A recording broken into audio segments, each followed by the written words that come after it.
I was born in Damascus in 1965. Grew up a Muslim, trying to understand how I can make it to heaven. And the Islam I grew up in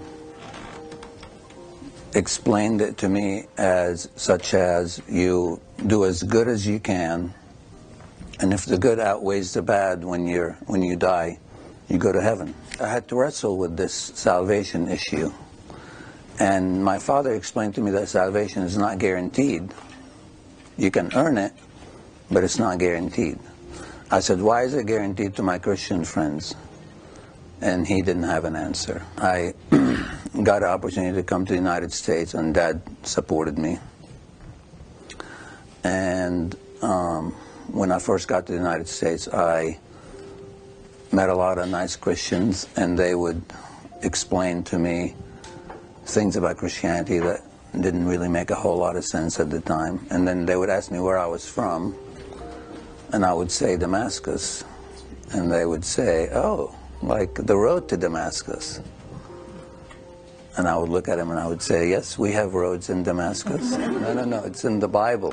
In 1990, we moved to Birmingham, and I got a job as a photographer with the Birmingham Post-Herald. In 92, I was photographing a fire at the Presbyterian Church on Highland Avenue. And I felt a headache in my head that within seconds advanced to the feeling that my head was going to blow up, burst. And I had to shut my eyes because they felt like they were going to pop out. And I started screaming, and I fell on the ground, and there was a paramedic next to me. And the fact that the aneurysm happened next to a paramedic was pretty amazing. They work on me, and they take me to the hospital, and they do a CAT scan, and there was a bleed the size of an apple in the middle of my brain. In the brain. And they told my wife that chances of surviving a ruptured aneurysm in the lower middle brain is close to 2%. Little by little, the blood disappeared on its own. After 3 weeks, I woke up from a coma. And I have a choppy memory of about a month or so when I was awake. I survived what kills most people, and my neurologist at the time, Dr. Randolph George with Montclair, he held me by the shoulder with one hand and said, Karim, you got to find out why you survived. I said, okay, I will. He holds me by both hands and he shakes me. And he said, Karim, I've never seen this in my 40 years, coming back 100%, and you really need to do some exploration.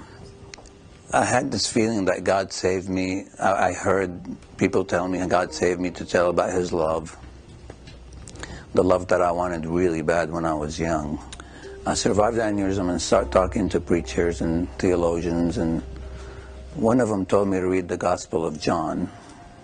I read the Gospel of John, and I got to John 14:6. I am the way, the truth, and the life.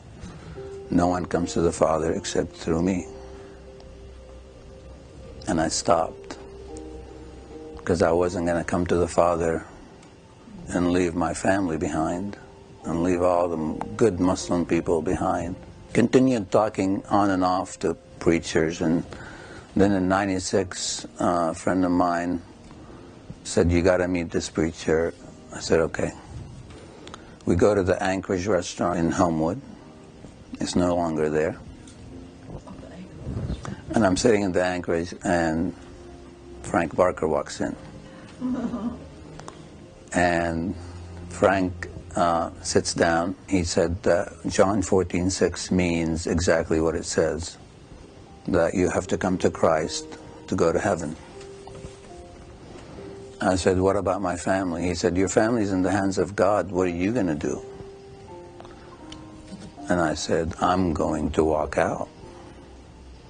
And I got up and left. His words would haunt me for a decade. In 2008, I met a woman named Dana, who, after we liked each other, we started to date, and then after 2 weeks of meeting, she called me and said, "You say you're a Christian, but do you consider Jesus Christ your Lord and Savior?" I said, "I am a Christian, but I don't do those words." Next day, I started thinking of Frank Barker. Because over the past decade, those words, "your family is in the hands of God," just stayed with me. And the next week, I was shooting a dinner at the Alabama Policy Institute. And while we were having dinner, I said, "I would love to meet your pastor, Frank Barker, because I have something to tell him." She said, "Well, you can turn around and touch him. He's sitting right behind you."